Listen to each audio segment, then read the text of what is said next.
It has been a while since we've posted some videos here on this channel, and a lot has been happening behind the scenes, and I am currently up at the property trying to build this future homestead. Tina, my wife, the better half of this channel, was up here this weekend as well, but she had to head home and take care of some things there.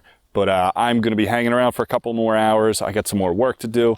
It's Sunday morning, so I got to scoot back and get home on Monday for, life. But I'm going to take you around and show you some of the improvements that we've been making behind the scenes. And we've had a lot done. We've hired a well guy, so we had a well drilled. We hired a plumber to do some rough plumbing in the house, and all that is in the building you see behind me. And we just recently, this past couple days, we had the septic tank dropped off and put in the ground by the same guy that built the building. He's got to come back and finish it off, but I'm going to take you around and show you some of these things that we've done. So let's go inside the house and see what we got. So since it's been so long since we put up a video, I just want to give you a quick recap. We own 3 acres in upstate New York, and this was all at one point just covered in forest. And as you can see, it's been kind of cleared and gutted. And at the moment, when we are here for the weekends doing work, we stay in that little shed. And we kind of made that a little tiny home temporarily for now. And this is the home that we are building. So this is a 1,500 square foot pole barn that we are converting to a barn dominium. This is a completely new construction, everything built by one guy. And he has been phenomenal as our go-to contractor for the area. Again, same guy that did the septic, and I'll show you that in a minute, but this is his excavator and his bulldozer, and he's just cool enough to leave it up here for whenever he gets the job done in between his other jobs. So let's start with just a basic overview of the building. It's a 30 by 50 pole barn, and currently it only has 2 doors. That's the front door you see there. I'll take you there in a minute. And it has a sliding glass door in the back. If you were to check out some of the other videos, you would see that and kind of walk you through the building itself. But here, let's talk about the well that's just been dug. So this well, we had a company come in and they went down 65 feet. And I think it was 8 gallons per minute is the final flow rate that we can get from this well. And once that well was dug, we were able to get our plumber in here. He dug a trench from the house all the way to the well, and he did the rough plumbing with the electrical that's kind of getting ready to go. So you can see the PEX line going in there. I have to do the filling in, so I got to fill in the trench. And the only reason why I'm holding off on that for now is because we're also going to get soon a propane tank off in this area here, close to the road and the front gate, so that would have access for the provider to come in and top it off. We're hoping to have the propane tank on this side of the property line, somewhere in this area here. And ideally it would be nice right next to the well, where full circle I can use that trench for the propane line. I don't know if I'm allowed to put a propane line from this area and use the same trench as the water. They might need separate trenches, but that's what I'm waiting to find out from the propane provider. I can fill this in anytime, but it would be nice to not have to dig a second trench offset from this one because of code or whatever. I'm hoping I can just put a propane line in that same line, same trench, and just avoid having to dig a second trench. So that's why this is not filled in. And it's the same thing on the inside. So I'm going to take you now inside and show you the rough plumbing and give you a quick review of the future layout of this home. And yeah, the lighting might be a little poor because we don't have any electrical lines or lighting set up just yet. And I'm hoping that this will show up. Yeah, it looks okay. All right, so as you can see, from this angle, this is the other side of the trench coming into the house. And the electrical line is ready to go. I just got to get that sorted out. Ultimately, all this is going to be covered in a concrete floor. So there's trenches dug and everything. So let's start here, okay? So this is the water in. The water in goes all the way up to that side of the house. And basically in the middle of that wall is going to be the bathroom. Above the bathroom is going to be our little utility room, so kind of like an attic space. It'll be insulated and it'll be protected from the elements, of course, above the bathroom. So that's going to be the perfect spot for the expansion tank and anything else that needs to go along with the water. So the water comes in as a supply line. It looks like in a bigger, this one here up top, that's a much wider supply line, and that'll go all the way up to above the bathroom. Now, the front door that we just came in, just spin around here, this whole corner is going to be the mudroom. So we had a floor drain put in that just seems to make sense. This area of the country gets so much snow, lake effect from the Great Lakes, and it's nice to have a floor drain in the mudroom, muddy or whatever, and it just makes mopping and cleaning up easier. And that was kind of my idea. I really insisted on that, and Tina eventually agreed with me. So that's that. This will make our lives easier. This floor drain's ready to go. This setup is for a future utility sink if we decide to do that. It's got a drain, hot and cold. We also are going to put a big chest freezer there on that side. If we have room, I would like to ultimately get a big stand-up commercial grade ice maker. Tina seems to think, and she might be right, I could be wrong, might be leaning more towards a countertop ice maker, and can put that in the pantry that you'll see soon. I want a big standalone commercial grade ice maker that can make a lot of ice all at once when we need to. That way, when we're processing our animals in the future, chickens, cow, pig, all that stuff, we would have the ice on hand. Also for hunting and things like that, fishing, this area is really big on that. So having ice just makes sense. We'll see if we can get away with a countertop version or not, but the ice maker would be fed off of the same supply. I can do that part through the wall or even through the ceiling, but I can have the ice maker hooked up to the drain and the water supply that's already provided from the plumber. So hot and cold and drain, that's for the sink. You get the idea. If you follow this trench that I have to fill in all the way, lighting kind of sucks right now, but the trench goes off in this direction for the kitchen sink. So the kitchen sink got centered between those two posts. We're hoping to put a big window, whether it's a bay window or as big as possible right above the sink so you can see the entire backyard. That just seems like a cool idea. The plumbing, a little side note, again, is in this trench. I need to dig another little trench somewhere off the side here that goes from about this area where I'm pointing straight up to the wall there for electrical conduit. So PVC conduit, we want a kitchen island, and we would like to have some outlets on that island. So just trying to make some measurements and get an idea where everything's going to be in this house. A little tricky for me, having never done this before. But the island will be about here, so I need to dig another trench. And then it'll just temporarily go straight to the wall where I can add the electric later. Anyway, those are the trenches in this area. So the trench back here. This area is going to be off to the bathroom, and you can see the big supply line. That's the one on the left here, that elbows. That goes up to this area, and then that can go right up into the attic space above the bathroom. And that will go to our hot water heater and what have you, and branch off from there. What you're looking at there, this is the inside of the bathroom. That's going to be the washer dryer and the little nook. This area here, as big as possible, is going to be the shower. This is the toilet up against the main wall there. And then this is going to be the bathroom sink. So everything's been rough plumbed, and the wall for the bathroom is going to be right around in here. So we're thinking a pocket door to save space. This kitchen's going to be modest. The bathroom is going to be modest, but it's going to be big enough for us. And we're hoping to do as much tile as possible. I'm thinking to make things feel a little bigger, not a full floor to ceiling wall next to the toilet, but maybe a 3/4 wall. And then that will make the shower seem as big as possible. And just enough of a wall there to protect the washer and dryer. Maybe put a little bifold door in front of that. But the bathroom will be a big shower, and that's the floor drain there. I don't really want an encased shower. It just seems better if I can just walk in. You get the idea. As big as possible.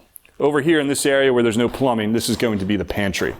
And the layout for the kitchen and all that has been discussed in previous videos, but this corner of the house will be pantry. It'll be roughly 10 by 12, 10 by 14-ish, cabinets and all that. And that will also give us, if you spin around and imagine I'm in the pantry now looking at a wall, This will give us access to the plumbing for the washer and dryer through a little, access door. You get the idea.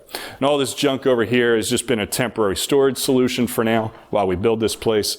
It's literally a construction zone. And before, I was using this hot water heater, just set up with a propane tank for showering, what have you. This ultimately is going to go on the outside of my workshop. That's going to be an entirely different spot of the property. So we will have an outdoor shower / hot water supply based on a propane system there. So that's what's been done in the house in terms of the rough plumbing, getting that set up. So we have water coming in through the well, and water piping that will be encased in the concrete floor has all been worked out. And now let's take you outside and show you what's been done with the septic system so far. So that'll be water out. So let's take you outside, and I'll come back around to the other end of the house, and let's take a look at what we got. So that's the front door that we just came out of, and on this side of the house, all this area here is going to be set up for our septic. So the rough plumber actually dug the hole for the exit. This is the main drain line. You can see that might be covered up by black tape there to keep some critters out for now. And that will ultimately get attached to this septic tank that's been buried. As far as I remember, our guy said that this is a 1,000-gallon septic tank. I have no idea if that's a standard size or if that's just something that he did for us. I don't know, but this is what we ended up with. And I was here when the tank was delivered, and it was on a big flatbed truck that had a crane. Just lifted this thing up, dropped it in the hole that was already cleared out with this excavator. Then they just started backfilling it. And having no experience with septic systems, I was pretty impressed at how it worked out. And it was just drop it in the hole, get it going. Got these covers so it can be drained later in the future. And then there's an outlet right in that area there that will eventually go towards our leach field that will somewhere along the way go off in this direction. There's, from only what I would think it's called, is a distribution box. I don't know if this is the right way to call it or not, but it looks like one hole to go in, and it's got a couple holes on the other side for every outlet that you might need. We're told that we're going to have 2 lines because it's a modestly sized home with only a few people living here, so we don't need a whole giant system. But this is what we end up with. So we got a new well, we got the rough plumbing done, we got a septic system installed. One of the biggest challenges that we've had recently is that we've cleared so many trees from this property that there's really no place for any shade. And we're kind of like moving around throughout the day, moving our chair, and I have a hammock. So when I'm taking breaks in between all the work we're doing when I am up here, finding shade is our biggest problem. It's a good problem to have. So that is the biggest set of updates. Coming up soon, we're gonna get the leach field installed, and that's gonna happen within the next week or 2, I believe. And then in August, in a couple of weeks from now, I'm meeting with the propane provider that is going to help me decide the best place for the tank that I mentioned earlier and give me some kind of advice as to what's going on. But as far as I know, I don't know if this is true throughout the rest of the country or in other areas, but I've been told, and I'm going to find out this for sure, that they will install a tank for free as long as you agree to get all their propane from them moving forward. They own the tank, you lease it, I guess it's called, and they fill it up when you need it. Or maybe even on monthly deliveries. I guess they set it up based on whatever agreements they have. I don't know. Never really used propane for something like this before, but we will be relying on propane for our cooking stove, our hot water heater, our generator that I might use as a backup. It's a dual fuel generator. A couple other things that we might need. I might run a propane line outside for a grill. We're thinking about a pool heater or a hot tub heater or something like that in the future. We'll see, but having a larger tank on standby makes more sense for me rather than a cheaper, smaller tank that needs to get filled up more often. Especially because in the wintertime, like I said, we get feet and feet and feet of snow around here and our road isn't plowed. So knowing that I have the capacity to store enough propane tank for months at a time, at least 6 months. Makes the most sense, and it gives me peace of mind. So I'm thinking, I could be wrong, but I'm thinking 1,000 gallons might be the best way to go. But again, the propane provider is going to be the guy to help me out with trying to decide that. And that happens again in a couple of weeks. So we'll see what happens. All right, that is just a basic update of what we've been doing on the homestead. We have not forgotten about YouTube. In fact, a lot of things that have happened in the past with all the updates have been guys coming up here and doing things for us, hired contractors, when we're not around. So it's really difficult to film things like that. And when I can, I do, but it's not something we can do each time. So in the meantime, the rest of the morning that I'm up here for, I have some land clearing in the back. I'm gonna do some weed whacking, some trimming, and some burning of brush. And then I'm gonna hit the road and head home. I won't be back up here for a few more weeks. And that is the sad fact of it all. Building a homestead hours and hours from where you live is challenging, and just trying to coordinate all your contractors and get everything figured out on a schedule, as well as manage my life at home with all the appointments and everything that we have to do there with a family. And it's coming along. We're making progress.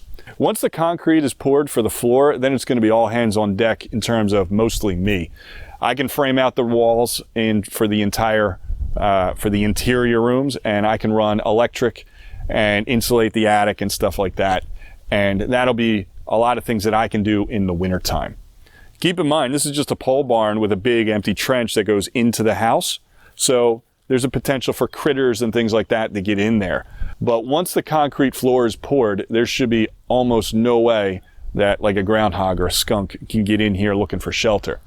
So once the concrete pad is poured and all the plumbing is encased, I can start doing things like framing out the bathroom and installing a toilet, which will be a major life upgrade for us in this place. And once we get that done, it'll be a big deal. I can start sleeping in here soon. And once I get sleep in here, even though the road's not plowed, when it's safe to come down the road, if it hasn't snowed enough, I can come down here and sleep inside, and then stay up late, play some music, frame out some walls, just get to work, and then crash on the bed once I'm done.